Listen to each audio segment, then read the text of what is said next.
11.1.2 difference between bills of exchange and promissory note. अभी तक हमने क्या पढ़ लिया?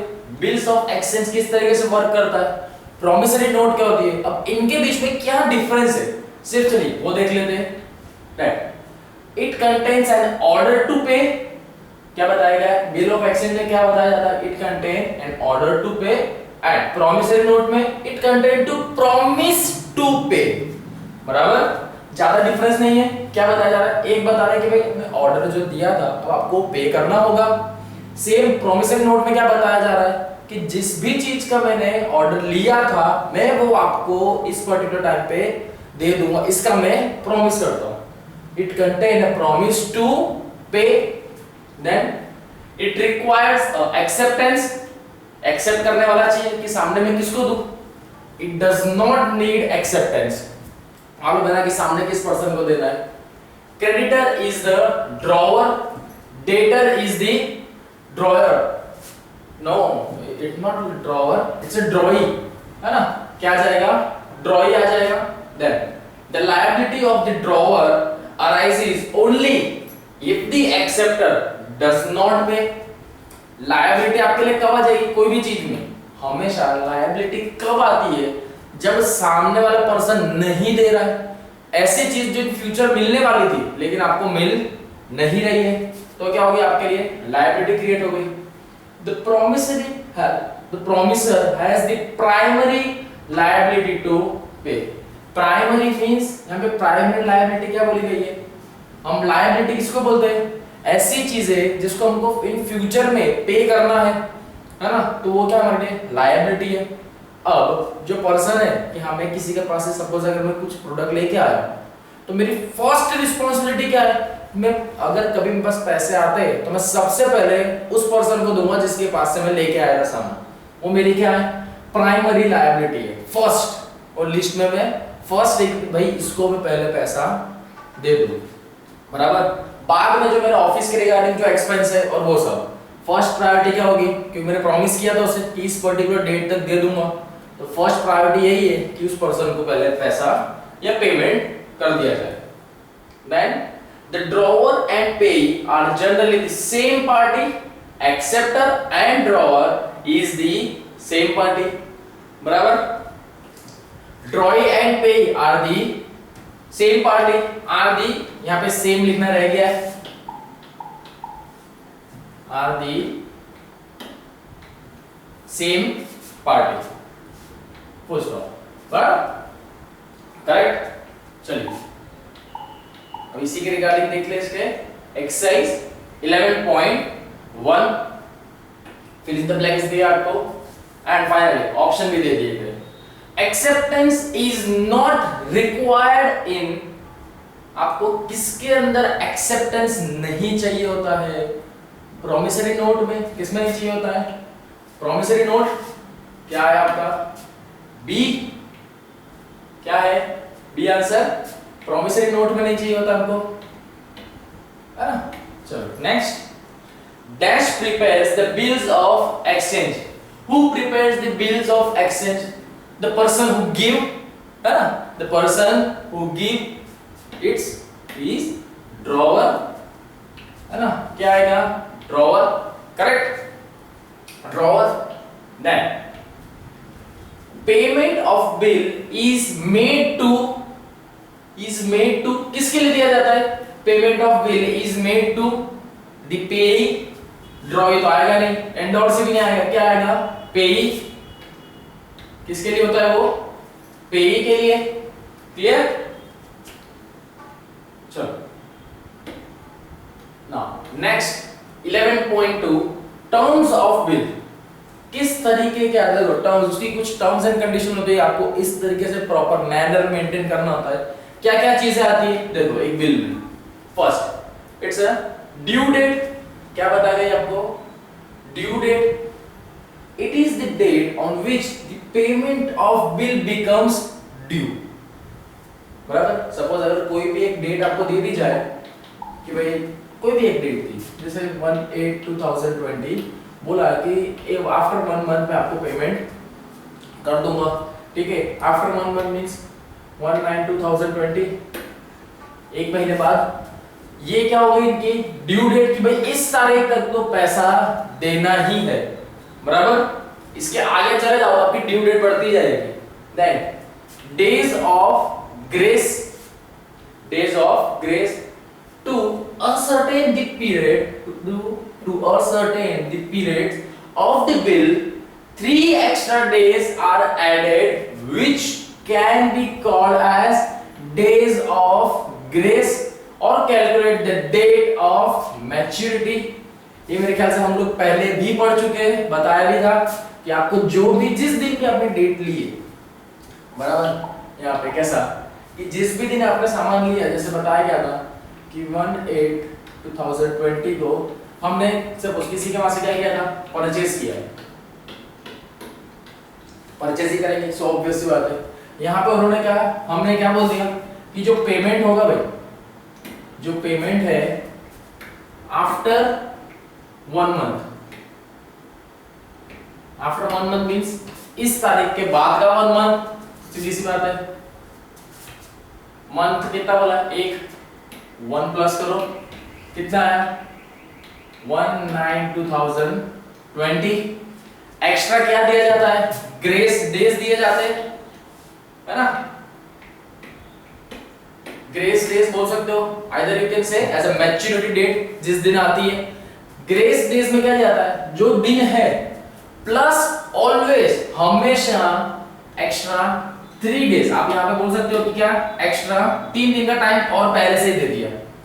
किस डेट तक देना चाहिए था, 1/9/2020 तक में उसको उसका पेमेंट जो है वो दे देना था। पेमेंट सपोज कितना था, 10,000 रुपीज का उनका पेमेंट था, बराबर। तो ये पेमेंट उनको दे देना था, लेकिन क्या दिया है, ग्रेस टाइम दिया है। ग्रेस कितना होता है, 3 डेज, फिक्स 3 डेज ही होता है, ना इससे कम ना इससे ज्यादा।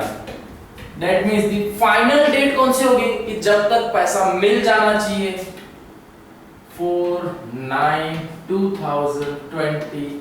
ये डेट क्या है इनकी, लास्ट डेट है जब पैसा मिल जाना चाहिए, और we can say as a payment mode जो है और आपका ट्रांजैक्शन है वो कंप्लीट हो जाना चाहिए, बराबर। Then bill at sight, bill which are payable on presentation to the drawing are known as bill at site or demand।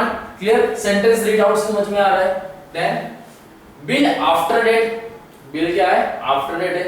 the period is counted from the date of acceptance of the bill is bill after date means आपको जो भी आपने purchase किया उसके बाद आपको एक date दी गई कि भाई इस दिन तूने परचेज किया था, बराबर। तो इस दिन के बाद से 1 मंथ आपका काउंट होगा। सपोज आपने परचेज इसी दिन किया था, लेकिन आपके पास जब बिल आया तो उस बिल में तारीख कौन सी थी, उस बिल में भी तारीख आपकी 5 तारीख थी, है ना, 5/8/2020 की आपकी तारीख थी। तो कौन से दिन से काउंट करेंगे, जिस दिन वो प्रोडक्ट हमारे पास आया। और यू कैन से एज कि जो हमारा बिल है ना, हमारे बिल के अंदर जो डेट दी हुई है उस डेट से हमने क्या बोला था, 1 मंथ का टाइम देंगे। तो बिल में जो डेट दी गई है उससे 1 मंथ बाद देंगे, प्लस 3 डेज का ग्रेस देने के बाद। इतना मैक्सिमम आपके पास टाइम लिमिट है, यही चीज आपको बताई जा रही है ना। Then discounting of bills, the purpose of the process of receiving the bill amount at a date earlier than the due date from the bank is known as discounting the bill। in short आपको क्या बताया जा रहा है, एक particular date दे दी गई है, जैसे यहाँ पे एक डेट बताई थी कि इस डेट पे लिया था, फाइनल डेट क्या थी 4/9/2020। अब ऐसे ट्रांजैक्शन में क्या होता है कि अगर सपोज मुझे पैसा थोड़ा जल्दी चाहिए, है ना, मैंने इस पर्सन को भेज दिया था, मे बी कोई होगा पर्सन, ठीक है, कोई यहाँ पे चलो कोई पर्सन है, आप चलो ठीक, राजू नाम का एक पर्सन है, ठीक है, सिर्फ एक नाम के जरिए देखना। राजू ने परचेज किया था किसके पास से, हमारी शॉप के पास से, ठीक है, परचेज किया, बिल्स मैंने प्रोवाइड किया है इनको, एक बिल्स ऑफ एक्सचेंज के रिगार्डिंग एक बिल मैंने दिया इनको। उस बिल के अंदर डेट कौन सी डाली मैंने 1/8/2020, जिस दिन परचेज किया उसी दिन राजू ने मुझे क्या बोला कि मैं आपको जो पेमेंट होगा आफ्टर 1 मंथ दूंगा, आफ्टर 1 मंथ, दैट मींस कितना 1/9/2020, लेकिन 3 डेज का ग्रेस पीरियड देना होता है। दैट मींस फाइनल डेट कौन सी हो जाएगी, मतलब जो आपको ये डेट दी गई है पर्टिकुलर, इस डेट से पहले आपका पेमेंट जो है वो पूरा हो जाना चाहिए। लेकिन अब मेरे पास इसी टाइम पीरियड में मुझे थोड़ा पैसे की ज्यादा जरूरत आ गई है ना, मुझे थोड़े पैसे की ज्यादा जरूरत थी, मुझे लेने कितने दिन के पास से 10,000 रुपीज, बराबर मुझे कितने चाहिए थे 10,000 रुपीज। मे बी मुझे इसी बीच में 28/2020 को कुछ पैसों की ज्यादा जरूरत है, एकदम अर्जेंट जरूरत है। उस टाइम पे मैं राजू भाई को क्या बोलूंगा कि आपका पेमेंट 10,000 रुपीज का है, आप जब ये डे को दोगे तो आप कितना दोगे 20,000 सॉरी इट्स 10,000 रुपीज ही दोगे।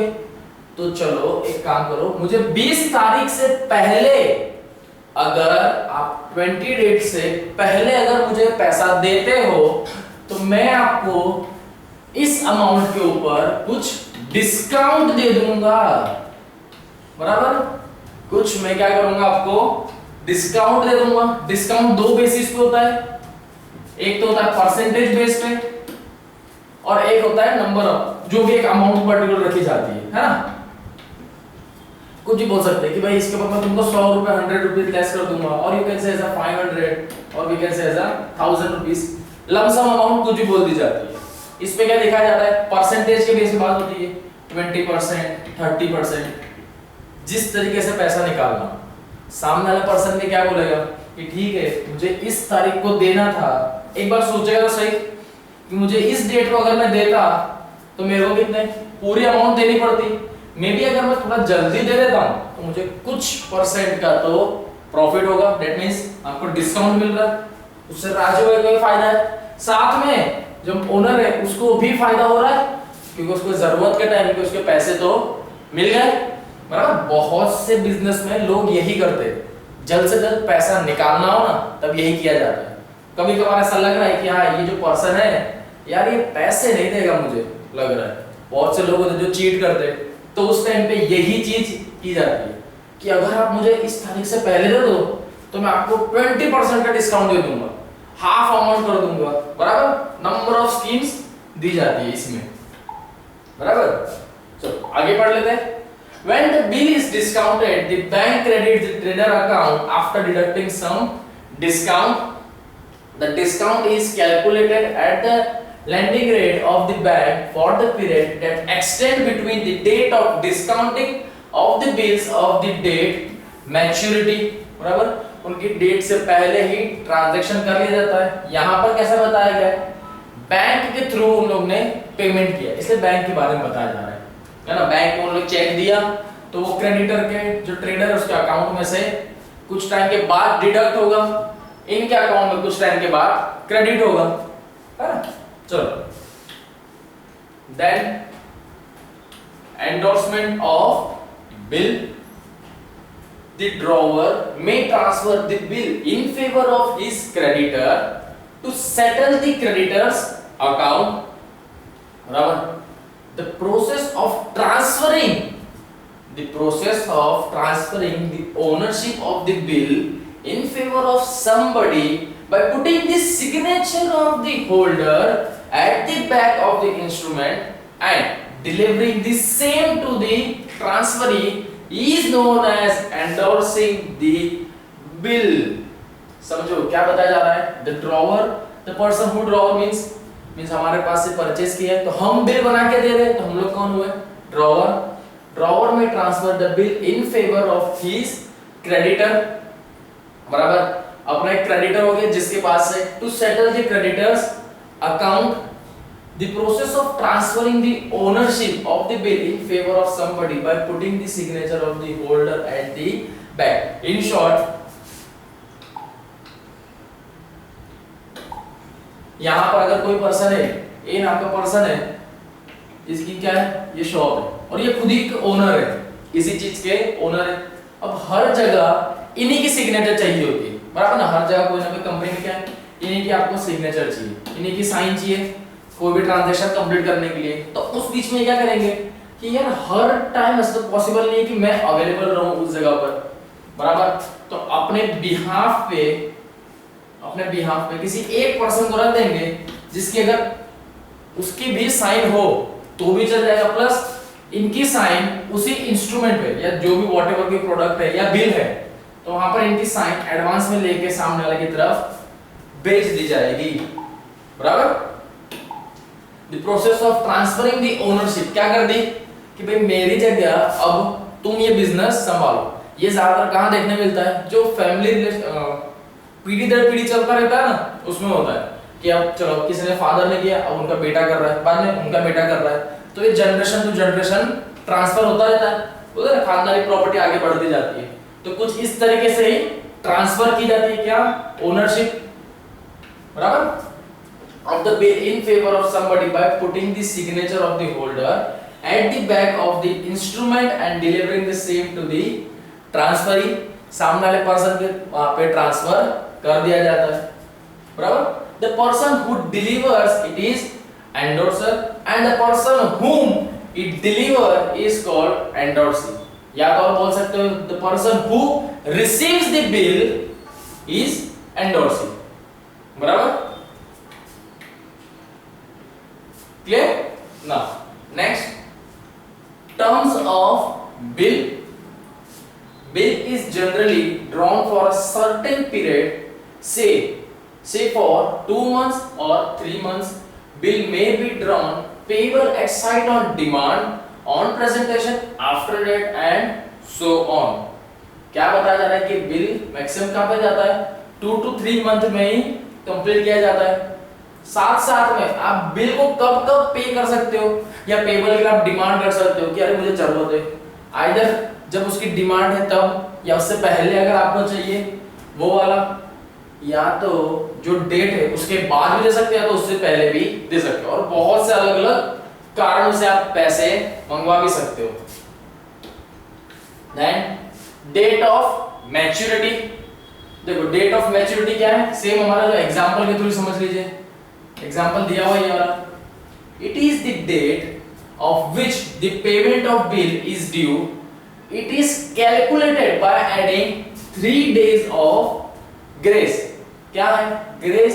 ग्रेस वर्ड में भी आपने बहुत बार सुना होगा एग्जाम में भी कि मुझे ग्रेस मार्क्स से पास हो गया, या मुझे ग्रेस मिला है 2 मार्क्स का, 3 मार्क्स का, 5 मार्क्स का ग्रेस मिला है। बहुत सी बार बोर्ड एग्जाम में आपको देखने मिलता है कि ग्रेस दिए हुए है ना। ग्रेस क्या होते हैं, आप बोल सकते हो एक्स्ट्रा मार्क्स बोल सकते हो। ग्रेस के आगे हमेशा क्या क्या चीज लग जाती है, एक्स्ट्रा। उसका बोल सकते हो कि extra marks, extra number, extra date, सब जगह अलग अलग परफॉर्म करता है वो। जैसे यहाँ पर अकाउंट्स में क्या काम करेगा, ग्रेस डेज दिए, that means number of days बढ़ा दिए जाएंगे, कितने, अ bill drawn on 1/1/2013 for a period of 2 months will mature. 2 month का टाइम दिया कि 2 month के बाद ये चीज मैच्योर हो जाएगी, मींस आपको पेमेंट करना होगा। 2 month मींस 2 month ऐड करो, है ना, 1/1/2013 कितने मंथ बोले थे, 2 month, 2 month किए 1/3/2013। इसके बाद 3 days का ग्रेस देते हैं हम, तो 3 days का ग्रेस 4/3/2013, है ना, कितना 3 days का एक्स्ट्रा ग्रेस पीरियड भी आ जाता है। क्लियर, कितना है एक्स्ट्रा 3 days का ग्रेस दे देते हैं हम लोग, एक्स्ट्रा 3 days का ग्रेस है ना, 1 2 3 4 12 month एंड 3 बराबर 4 आएगा। 4 मार्च 2013 3 days का ग्रेस है, उन लोगों ने सिर्फ 3 ही लिखा हुआ है, 1 भी था ना, फर्स्ट डेट को लिया था, तो अपना उस दिन से काउंट करेंगे, बराबर 4/3/2013। कुछ इस तरीके से ये किया जाएगा। Then dishonour of bill, 9th one क्या है? Dishonour of the bill. Dishonour means that the bill is not paid by a drawee on the due date. It arises when the acceptor refuses or is unable to pay the amount of bill. That is bills of exchange, promissory note or a check. Dishonor of bill मतलब क्या हो गया कि भाई आपको payment का आपने वादा किया था कि आप पेमेंट तो करोगे, लेकिन जो भी डेट आपने पर्टिकुलर बताई थी कि इस दिन तक मैं पे आपको कर दूंगा. जैसे यहाँ पे थे हमने परचेस किया था इनसे, फाइनल डेट कौन सी दी थी? 4/9/2020. लेकिन इस डेट को भी सामने की तरफ से जो हमारे ड्रॉई है उनकी तरफ से कोई पेमेंट नहीं आ रहा है, या इनफैक्ट मैंने जो चेक भी दिया था उस चेक में भी अमाउंट नहीं है. बराबर, चेक दिया लेकिन सामने बैंक में इतना पैसा नहीं है, तो चेक तो सीधी बात है निकलेगा ही नहीं, बाउंस हो जाएगा. बराबर, वही सिनेरियो आपको बताया गया है. डिसऑनर होता है. Then notary public. Notary public is an officer appointed by the central or state government to exercise the power and functions relating to noting and protesting of negotiable instrument for dishonor. Nothing authenticated the fact of dishonor. Central की तरफ से एक person appoint किया जाता है. किसकी? Central और we can say as a state government की तरफ से एक पर्सन अपॉइंट किया जाता है. जब भी देखना आपके चेक बाउंस हो रही है, ऐसा कुछ हो रहा हो ना, तो एक पर्सन आपको अपॉइंट किया जाता है सामने से. क्या? वो आपके पूरा स्टेटमेंट चेक करता है. क्यों? क्योंकि सामने केस होता है ना. क्योंकि अगर आप ब्लैंक चेक दे रहे हो, आप चेक दे रहे हो, अमाउंट भी है, लेकिन आपने जब बैंक में डिपॉजिट किया कि वहां से अमाउंट मिले सर्टेन, तो आपके अकाउंट में तो बैलेंस ही नहीं है. ये वन काइंड ऑफ क्राइम हुआ, चीटिंग. तो उसके रिगार्डिंग केस हो सकता है उसके ऊपर. इसीलिए एक पर्सन को अपॉइंट किया जाता है ताकि इस चीज की वो पूरी जांच पड़ताल करे. वो केस इसके अंडर में आता है. मे बी आप लोग ने दे धनाधन मूवी देखी होगी, उसके अंदर भी ये एग्जांपल देखने मिला होगा, है ना. नहीं देखी हो तो देख लेना एक बार का. चलो, then noting charges. Noting charges is the fee paid to the notary public for noting and protesting the bills of exchange of it is dishonour. Then renewal of bill. When the acceptor of a bill is not in a position to meet the bill of the due date, he may, with the consent of the holder, accept a fresh bill in place of the old bill. Is called renewal of bill. समझो क्या बोल रहा है. Renewal का मतलब क्या होता है? फिर से वो चीज जनरेट करना, रिन्यू होना बार बार. तो यहाँ पे क्या है कि सामने वाले पर्सन ने एक बिल बना के दिया कि ये आपकी डेट है, आपने 2 मंथ का टाइम दिया है, तो लास्ट डेट आपकी यहाँ पर इतनी हो जाएगी, इस डेट तक आपको पेमेंट करना है. मे बी ऐसा भी कुछ सिनेरियो हुआ कि सामने वाला जो पर्सन है उन्हीं वही कुछ पर्टिकुलर टाइम पीरियड में बहुत लॉस में चला गया. तो सीधी सी बात है, अगर वो लॉस में जा रहा है तो it may be very difficult to pay the money, है ना. बहुत डिफिकल्ट होगा कि पैसे में कैसे दे. तो वैसे टाइम पे वो क्या कर सकता है, सामने वाले पर्सन को या जिसके पास से खरीदा है उसके पास वापस जाके बोल सकता है कि क्या आप मुझे न्यू बिल जनरेट करके दोगे. फिर से एक बार अपना सिनेरियो रख सकते हैं सामने कि किस कारण की वजह से बोल रहा हूं. तो उस टाइम पे क्या है, सामने वाला पर्सन आपको एक न्यू बिल बना के देगा, फ्रेश बिल. एक न्यू बिल बन के दिया. अब न्यू बिल बना है, दैट मींस जिस दिन वो बिल बना उस दिन की डेट से काउंट करते हैं, जितने पर्टिकुलर टाइम पीरियड बोला होगा सपोज, है ना. तो उस दिन से काउंट किया जाएगा. जैसे पहले किसी एक पर्सन के पास था 8/2020 1 मंथ का टाइम लिया था, तो 1/9/2020 था. मैं अभी ग्रेस नहीं छोड़ रहा हूं, बराबर. इस दिन उनको दे देना चाहिए था. मे बी नहीं हो पा रहा है, तो वापस से वो जो ओनर है उनके पास में गए कि बोला मुझे एक फ्रेश बिल फिर से बना दो. उन्होंने बोला चलो ठीक है, फिर से तो फर्क बना के दे देता हूँ. बिल कब बनेगा? 1/9/2020. उन्होंने क्या बोला था, मैं आपको 1 मंथ के अंदर पैसा दे दूंगा. 1 मंथ ये कब से काउंट होता है? जब भी आपका बिल ऑफ एक्सचेंज आपको दिया जाए उस पे जो डेट लिखी होती है उस पे से आपके नंबर ऑफ डेज और यू कैन से मंथ काउंट होते हैं। दैट मींस अब यहां से 1 मंथ मींस कितना हो गया 1/10/2020 इन शॉर्ट उसे और एक महीने का टाइम मिल गया किसके लिए, जो भी सर्टेन अमाउंट उसे पे करनी थी उसके पेमेंट के लिए उसे 1 मंथ का टाइम और मिल गया।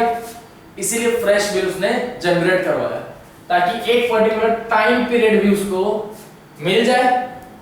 अगर ऐसी चीज अगर यहीं पे था ये और अगर वो नहीं करवाता बराबर, अगर वो ये चीज नहीं कराता तो मे बी उसके डिसऑनर का चांस होता है, क्योंकि सामने वाले पर्सन क्या होता है, बहुत से लोग क्या करते हैं एक चेक दे के रख देते हैं, सामने वाले पर्सन को एक चेक दे देते हैं ओनर को कि चलो ठीक है कितना है 10,000 का अमाउंट है, ठीक है ये लो 10,000 मेरे चेक। लेकिन ये चेक आप बैंक में कब डिपॉजिट करना 1/9/2020 को आप डिपॉजिट करना। क्यों? क्योंकि सर वही टाइम पे मेरे अकाउंट में कैश डिपॉजिट होने वाला है, कैश डिपॉजिट होगा, तो उस टाइम पे आप ये बैंक में चेक डिपॉजिट करके पैसे क्रेडिट कर लेना अपने अकाउंट में बराबर। बहुत सी जगह पर आपको ये ट्रांजैक्शन देखने भी मिलता ही है कि चेक एडवांस में दे दिया जाता है ना, लेकिन नंबर ऑफ या जो डेट है वो आपको बता दी जाती है कि इस डेट पे आप बैंक में इसे डिपॉजिट करना बराबर। तो ये सेम यही सिनेरियो दिया आपको, डेट आगे बढ़ा दी लोगों ने है ना। It is called renewable of bill बराबर। याद रखा रिन्यूएबल बिल के रिगार्डिंग आपको पूछ सकते हैं, फिर इन द ब्लैंक्स में भी आएगा। The fresh bill may include interest for the extend period और it may be paid separately, that stamp duty and other incidental expenses incurred by the holder. सीधी सी बात है, पहला आपको बिल बना के दिया, अगेन दूसरा भी एक बिल बना के दे रहे बराबर, लेकिन इसके अंदर भी तो पेपर कुछ मटेरियल गया हुआ, इसके अंदर भी पेपर गया हुआ, उनका स्टैम्प है ना, बहुत सारी लीगल प्रोसेस है। क्योंकि यहाँ पर आपने एक बिल बनाया, इसकी कॉपी इसकी कॉपी, अमाउंट सेम है लेकिन नंबर ऑफ टाइम रिपीट हो गई है वही चीज, वही अमाउंट 2 बार रिपीट हो गई है। तो एट द फाइनल जब आपकी इनकम दिखेगी ये 10,000 था, सिर्फ 10,000 ही था, दूसरा बिल बना के दिया तो 10,000, दो का जब टोटल मारते हैं तब बुक्स में तो 20 ही दिखेगा, लेकिन एक्चुअल ट्रांजैक्शन कितने का हुआ 10 का ही था भाई, ये तो दूसरा बिल मैंने जनरेट किया है। क्लियर? तो वैसे टाइम पे जो सामने वाला पर्सन है वो कुछ सर्टेन अमाउंट का क्या इंटरेस्ट चार्ज करता है। किस लिए? मैं देखो फिर से एक न्यू बिल बना के दे रहा हूं तो इसके ऊपर कुछ सर्टेन चार्ज तो मैं करूंगा ही। It depends upon the amount, किस बेसिस पे आता है, या तो कोई सर्टेन अमाउंट ले जाएगी या फिर डिपेंड करेगा जितने का आपने ट्रांजैक्शन है या जितने का आपका ट्रांजैक्शन हुआ उसकी जो अमाउंट है उसके परसेंटेज के बेस पे भी कोई चार्ज कर सकता है बराबर। लेकिन सीधी सी बात है, इंटरेस्ट बोला कमीशन नहीं है तो बहुत ही लो अमाउंट ही रखी जाती है ना। किस चीज के लिए लिया जाता है, स्टैंप ड्यूटी और बाकी की भी बहुत सारी एक्सपेंसेस है।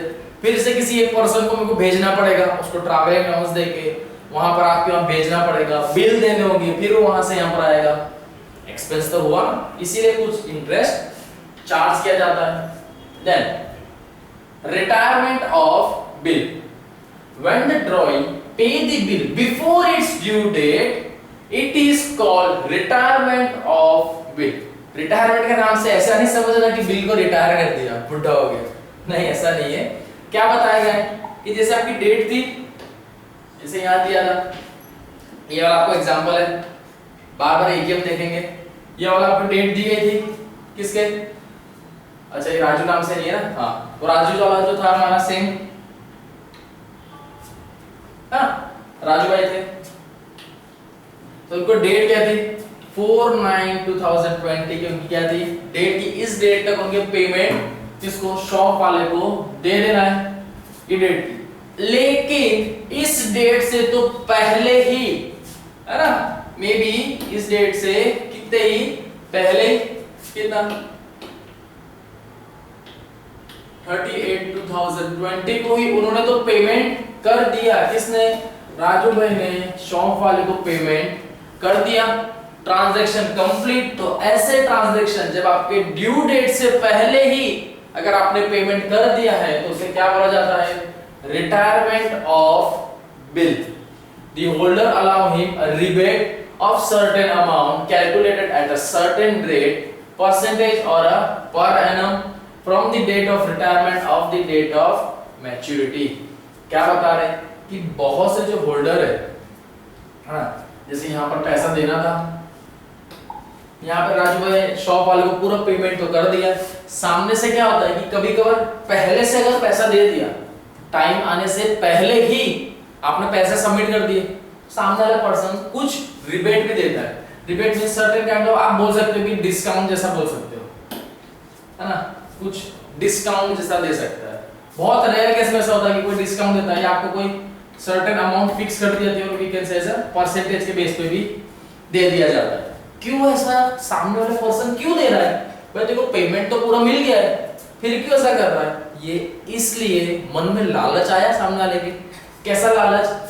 राजू भाई क्या सोचेंगे, उन्होंने 10,000 रुपीज शॉप वाले को दे दिया, डेट जो थी उससे पहले ही उन्होंने क्या किया? पेमेंट दे दिया। सामने वाला भी खुश, यार जो डेट बोली थी उससे पहले दे दिया, इसको मैं कुछ डिस्काउंट देता हूँ। डिस्काउंट देने का कारण समझना, बराबर। चलो इसके ऊपर उन्होंने कितने 500 रुपीज का डिस्काउंट दे दिया, मींस टोटल पेमेंट कितना हुआ राजू भाई की तरफ से? 9,900 9,500 का पेमेंट, बराबर। राजू भाई खुश, यार 500 रुपए बच गए मेरे तो, बराबर, 500 रुपीज बच गए। अब जब नेक्स्ट टाइम सेम राजू भाई का ट्रांजैक्शन शॉप वाले से ही होगा, तब वो कितने का भी गुड्स लेके जाए, राजू भाई के मन में क्या होगा कि भाई मैं जो ड्यू डेट दे रहा हूं ना, उससे अगर पहले मैं इनको पैसा दे देता हूं तो ये मुझे कुछ सर्टेन अमाउंट का रिबेट देंगे, या ये आप बोल सकते हैं कुछ डिस्काउंट मिलेगा मुझे, बराबर। तो उस लालच में क्या करेंगे, वो पूरा पेमेंट उनकी ड्यू डेट से पहले ही शॉप वाले को कर देंगे। क्यों? ताकि इनको कुछ पैसा मिल जाएगा, डिस्काउंट पड़ेगा। और शॉप वाला भी डिस्काउंट क्यों दे रहा है? ताकि सही टाइम पे उनको पूरा पेमेंट मिल जाएगा। ऐसा तो नहीं कि इन फ्यूचर टाइम के लिए लायबिलिटी क्रिएट उनके लिए तो नहीं होगी, बराबर। दोनों क्या कर रहे हैं इसमें? दोनों का फायदा है, एक जैसा ही दोनों का फायदा है। अगर शॉप वाला ऐसे टाइम पे डिस्काउंट ही नहीं देता या कोई सर्टेन अमाउंट का आपको रिबेट अलाउ नहीं करता, तब राजू भाई को क्या होता कि ठीक है यार, पैसा दिया, ड्यू डेट से पहले दे दिया, कुछ फायदा तो हुआ ही नहीं, बाद में देता तब भी उतना देना होता, अभी भी मैंने दे दिया, डेट से पहले दिया तो भी कोई फायदा तो हुआ ही नहीं। एक लालच देखना चाहिए कि हाँ कुछ फायदा हो रहा है।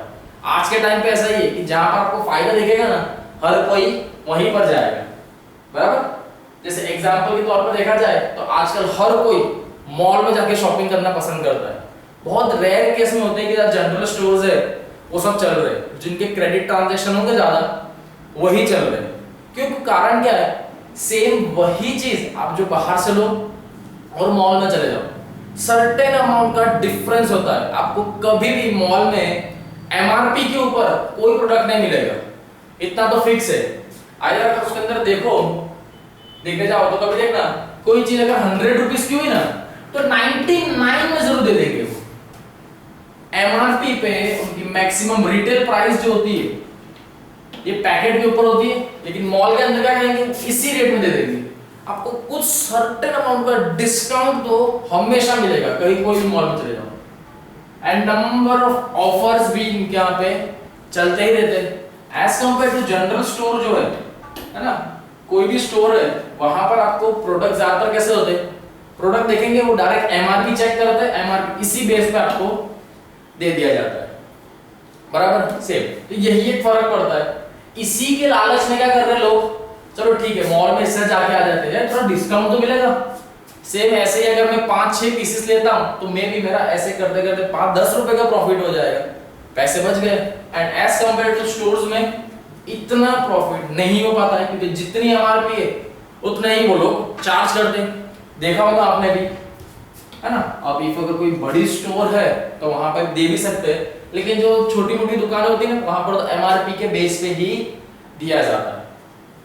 सेम यही चीज आपको देखने मिलेगी कहां पे, मेडिकल शॉप पे भी देखने मिलती है। कोई मेडिकल शॉप होती है जो आपको एमआरपी दी हुई है उससे कम रेट में देगी, कोई होता है जो डायरेक्ट एमआरपी जो लिखी है उसी एमआरपी पे देते हैं, बराबर। ये तो आप जैसा सामने दिखाओगे वैसे लोगों को इंटरेस्ट आपकी तरफ बढ़ता जाएगा।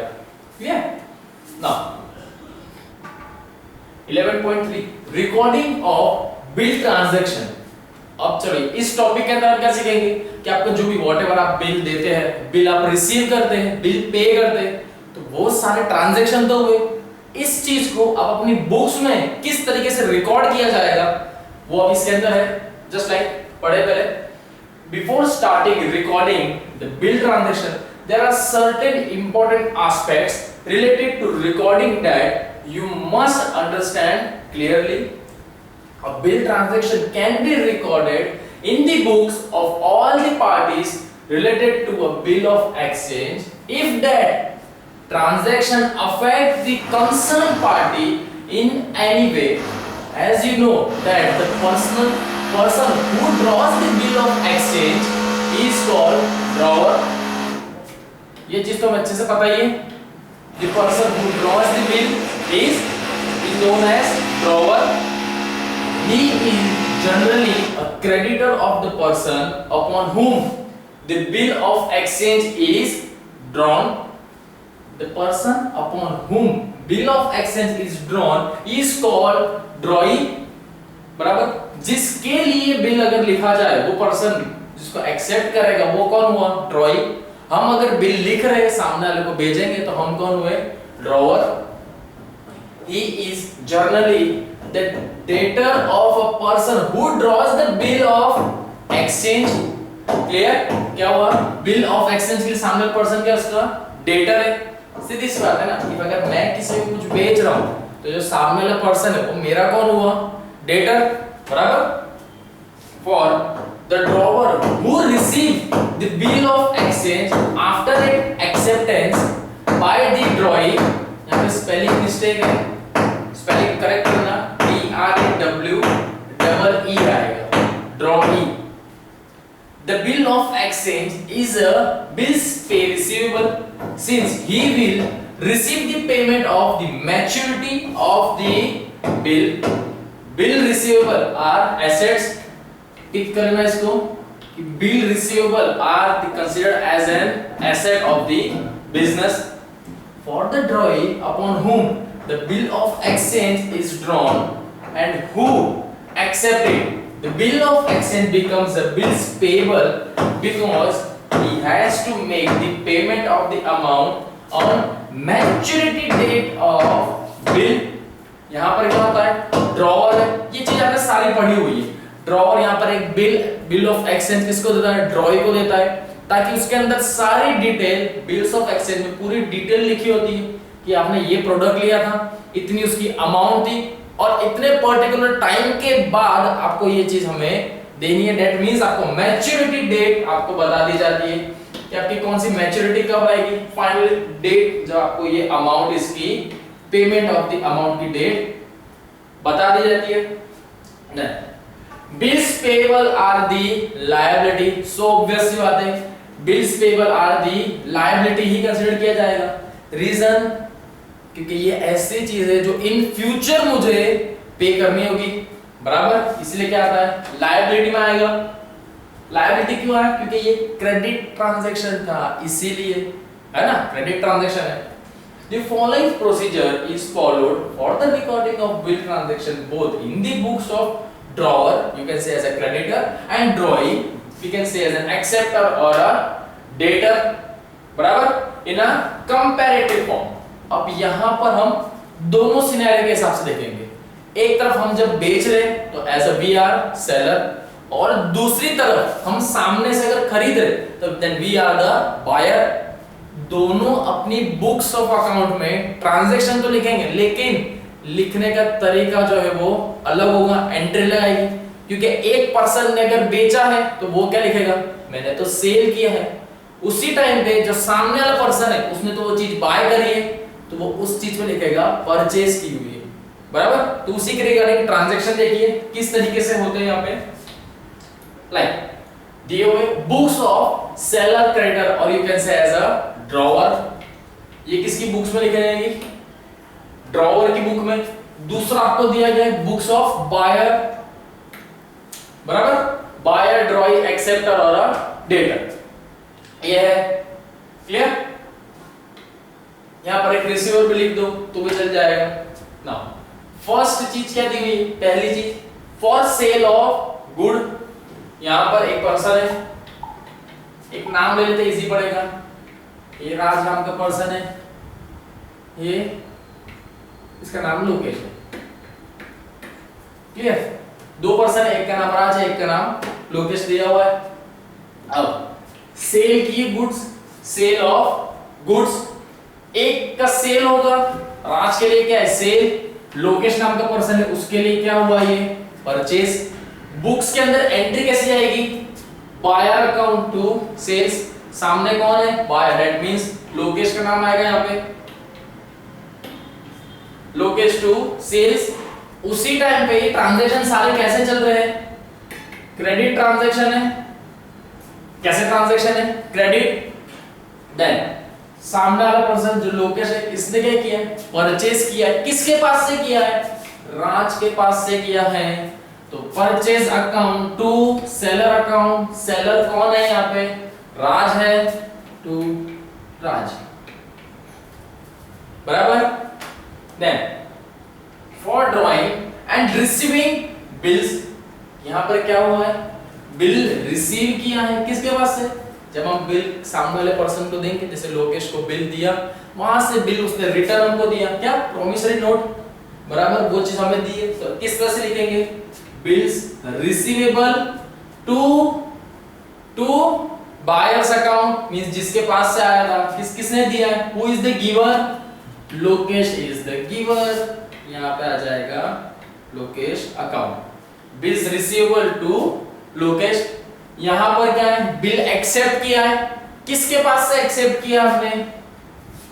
बराबर, हमको बिल किसने दिया? राज ने दिया था, तो उनका नाम आएगा राज account to bills payable account, बराबर। फॉर एक्सेप्टिंग बिल में किस तरीके से एंट्री आएगी?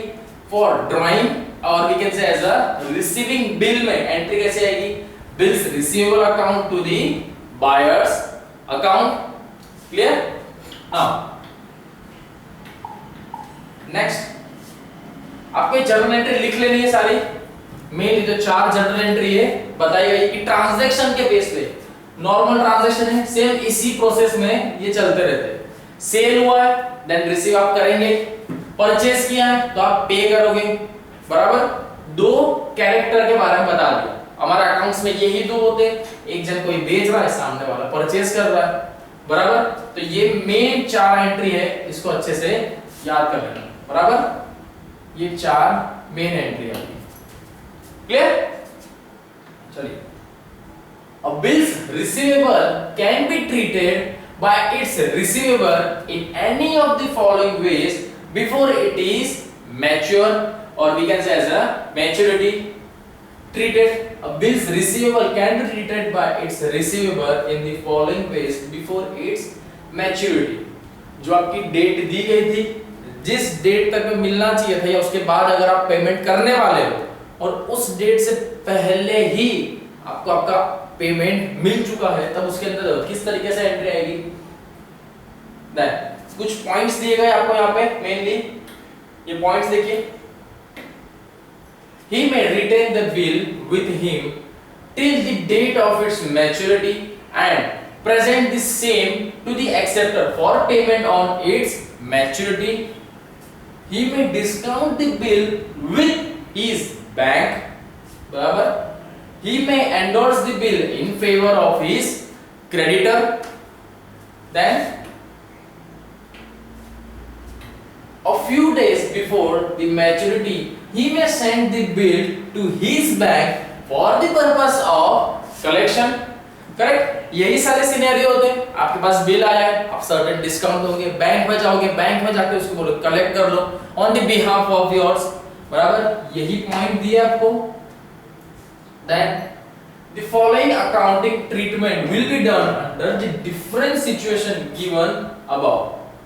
कौन से अलग अलग सिनेरियो आप देखने मिलते हैं आपको? जैसे क्या दिया first, when the bill is retained by the drawer till its maturity and presented to the drawee acceptor on its maturity से पहले अगर आपको आपका पेमेंट मिल जाए तब उसकी एंट्री कैसे लिखोगे आप, बुक्स ऑफ ड्रॉवर और क्रेडिटर जिसने प्रोवाइड किया, नाम के तौर से याद रखना हर बार, एक राज नाम का है, एक का नाम लोकेश है, नाम से याद रखना। क्या आएगा, पेमेंट मिला है, सामने वाले पर्सन ने क्या दिया है, चेक दिया है ना, बैंक के थ्रू ट्रांजैक्शन करते हैं इसलिए, तो bank account to bills receivable किसके पास से हुआ है, लोकेश के पास से। सेम यहाँ पे bills payable to the bank, बराबर, क्या किया आपने, बिल्स पे किया है, चेक के थ्रू किया है, चेक किसको मिला है, हमारे क्रेडिटर को मिला है, बिल्स रिसीव किया उन्होंने, क्लियर। देन सेकेंड वन दिया आपको,